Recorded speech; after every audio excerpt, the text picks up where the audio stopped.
ఈ మధ్యలో ఆడవాళ్ళు కిట్టి పార్టీలని మంచిగా ఎంజాయ్ చేస్తాండ్రు కదా.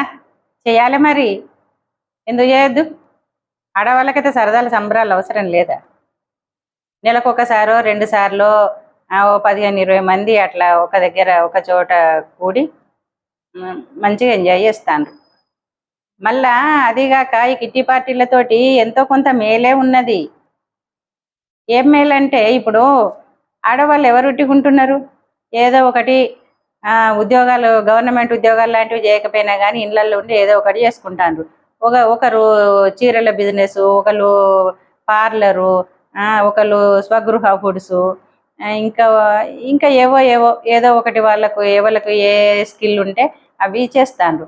ఇట్లా 15-20 మంది ఒక దగ్గర కలిసినప్పుడు నువ్వేం చేస్తున్నావు, నేను ఇది చేస్తున్నా, నువ్వేం చేస్తున్నావు అని ఇట్లా ఒకరికొకరు చర్చించుకుంటారు కదా. చర్చించుకున్నప్పుడు ఒక అందరికీ ఒకరి గురించి ఒకరికి తెలిసిపోతుంది.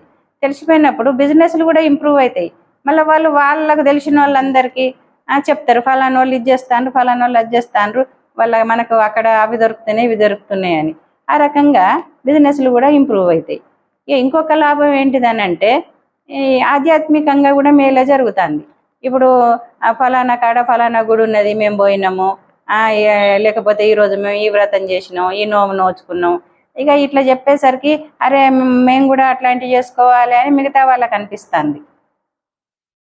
ఇక మళ్ళా ఇంకొక మేలు ఏం జరుగుతుంది అని అంటే ఈ కిట్టి పార్టీల వల్ల ఇది మంచిగా ట్రిప్పులు.